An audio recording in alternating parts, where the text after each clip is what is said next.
¿Qué tal amigos de Chapín TV? El día de hoy me encuentro con Carolina Suchité del programa Expedientes, quien nos dará un adelanto de lo que pasará este domingo. ¿Qué tal, Carol? ¿Cómo estás? Hola, es un gusto estar nuevamente con ustedes. Gracias por el espacio que Chapín TV nos da todos los viernes para dar un adelanto de lo que usted verá este domingo en su programa Expedientes. Y hemos preparado un tema sobre salud pública. Fíjate que la falta de empleo, por obvias razones, los índices de pobreza han incidido en que la tasa de personas que acuden al sistema público se incremente. Por obvias razones ya no tienen acceso al seguro social. Entonces, ¿qué hacen? Acuden a los hospitales, centros o puestos de salud. Y lo que me da curiosidad en el adelanto que subió Expedientes es que van a visitar un lugar donde hay unos niños lavándose la cara y tomando agua de esa poza. Fíjate que hay varios factores. Vamos a hablar obviamente de cómo las personas en el interior tienen acceso, algunos, no todos, y otros que como en estas comunidades que tú hablabas, que es una comunidad de Camotán, del departamento de Chiquimula, están en condiciones de pobreza y no tienen acceso a agua. Entonces, ¿qué hacen estos niños? Acuden y lo que ellos hacen es ir a los ríos y utilizar el agua, que obviamente no es agua potable, para consumo diario, para bañarse, para lavar ropa. Entonces eso está ocasionando enfermedades del estómago, enfermedades de diarrea y también enfermedades de la piel.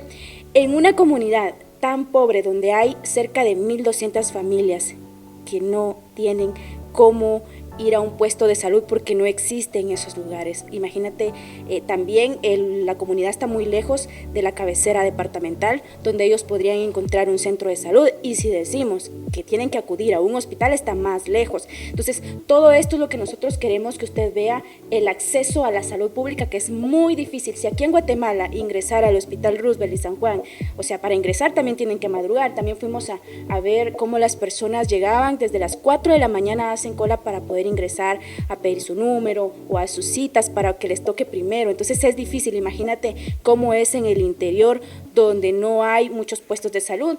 Yo solicité información, acceso pública del Ministerio de Salud para saber cuántos puestos, centros y hospitales hay en nuestro país. Te cuento que puestos hay más de 1,100, centros de salud 346 y hospitales 45. Pero si nos enfocamos en puestos de salud, de esos 1,100 que existen en Guatemala, solo el 80% está funcionando. Los demás no hay, o sea, y las personas van y lo único que les dan es acetaminofén. También vamos a hablar de las crisis que hemos tenido desde el 2015, que fue una de las más fuertes, cuando se hicieron llamados y la población tuvo que donar medicamentos, hasta cómo se ha ido actualmente, pues no mejorando esta situación. Si bien actualmente hay insumos de medicamentos, hay abastecimiento, pero no está de todo resuelto. También vamos a hablar de las mejoras que los médicos han exigido para poder atender a la población, las mejoras salariales, obviamente, que han ocasionado que muchas de las consultas se hayan paralizado en estos últimos meses, uno de los problemas que afectó severamente a la población, que todos los días busca salud pública. ¿Y las autoridades qué han hecho al respecto de esto? Fíjate que nosotros, si bien solicitamos entrevistas y nos la dio el director de hospitales, también buscamos otras entrevistas fuera de, como Procuraduría de los Derechos Humanos, como organizaciones que velan que el Ministerio de Salud ejecute bien su presupuesto, y ellos hacían alusión a que si actualmente el problema no es tan grave como en el 2015, que fue la crisis que Guatemala fue una de las más fuertes que tuvo, porque veíamos que habían pacientes en los pasillos a quienes no los atendían, que no había medicamentos, que ya no había comida. Veíamos también la pésima infraestructura de los hospitales. Si bien eso tal vez ya no está como antes, pero no se han resuelto los problemas de fondo. Aún sigue una brecha, aún Salud Pública tiene una gran deuda con la población que busca acceso a la salud, porque es un derecho constitucional que todos tenemos, y por lo tanto le ponemos este tema en la mesa, pero sobre todo lo hacemos, ya estamos a muy poco de las elecciones generales, entonces lo que queremos es que usted conozca estos temas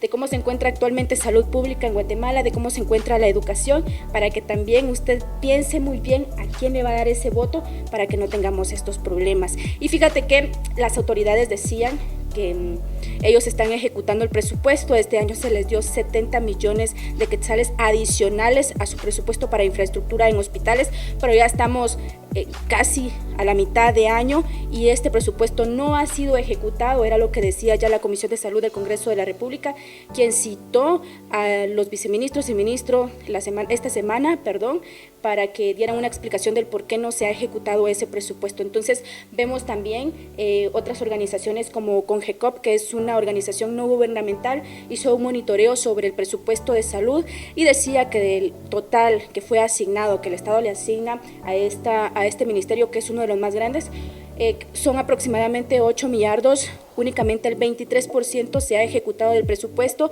y esto ha sido dirigido en pago de planillas. Eso quiere decir que en infraestructura no han ejecutado nada, absolutamente nada. Entonces vemos como el hospital de Chiquimula, que tiene goteras, que se está inundando con las primeras lluvias, que la infraestructura está pésima. Luego vamos al occidente, Quetzaltenango, acaba de ser remodelado, pero tenía serios problemas. Chimaltenango, también Santa Rosa. Entonces hay muchos, de los 45, hay muchos hospitales que tienen más de 40 años de ser construidos. Entonces vemos que en estos momentos no están en condiciones porque la infraestructura es pésima y obviamente el servicio de salud no solo es la atención médica, es todo, es el ambiente, es la infraestructura, porque un video que circulaba en redes sociales sobre el hospital de Chiquimula cuando se estaba inundando, casi le caía el agua a un paciente que estaba allí en cama. Entonces esto es complejo, es un problema que hay que tratarlo de fondo, no solo en abastecimiento ni atención, sino estructural. Hemos visto que con este problema varios niños han fallecido a causa de esto, ¿verdad? Especialmente en el interior del país, donde hay problemas de desnutrición, como en el corredor seco, y vemos en esta época que es el hambre estacional, la sequía en el corredor seco, donde la tasa de desnutrición incrementa y no hay abastecimiento necesario para cubrir todas esas comunidades o esos niños que requieren de un seguimiento en salud muy estricto. También vemos, como te decía, en esta comunidad de Camotán, Jocotán, hay muchas que están muy alejadas, donde no tienen servicios básicos como lo es agua, entonces se enferman. ¿Y qué hacen? Ellos tienen que acudir a las medicinas tradicionales que comúnmente conocemos nosotros como las hierbas, esas plantas que ellos utilizan para ir paliando ese dolor que les da, porque si van a un puesto de salud que está lejano no van a encontrar médicos, porque en los puestos de salud que es de primera atención únicamente hay una enfermera, acetaminofén, alcohol, algodón, lo básico, lo que usted puede conseguir en una farmacia. Luego van a un centro de salud donde ya encuentran a médicos, pero están muy lejos de sus comunidades, y si hablamos de un hospital está mucho más lejos. Y recordemos que muchos de los hospitales no tienen el equipo necesario, y por eso cuando las personas acuden son trasladados a los más grandes, que son el Hospital Roosevelt y el General, que actualmente pues ellos están dando consultas normales, pero los problemas hay que tratarlos de fondo, porque si no estos no se van a paliar. Y quisiéramos saber si en este programa tendrán algunos testimonios. Sí, tenemos varios entrevistas que hemos recopilado de las autoridades, como te indiqué, de la Procuraduría de los Derechos Humanos. Ellos también hacen constantes monitoreos en los hospitales, en los centros y en los puestos de salud para que esta salud pública llegue a la población. Nos van a dar sus puntos de vista, los informes que tienen. Fuimos a las comunidades, hablamos con personas en Chiquimula, en una comunidad que usted va a ver este domingo, no le voy a dar muchos detalles.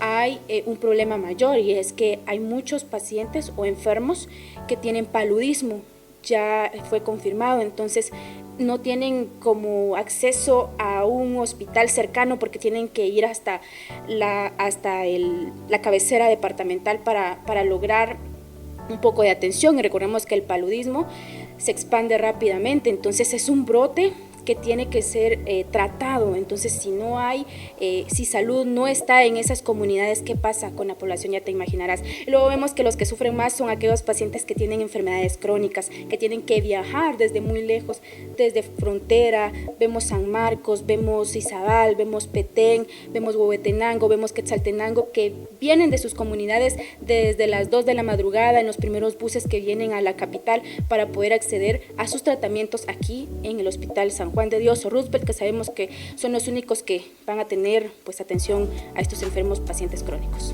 Bueno, ya no queremos darle más adelanto, así que te dejo el espacio para que los invites, para que vean el programa este domingo.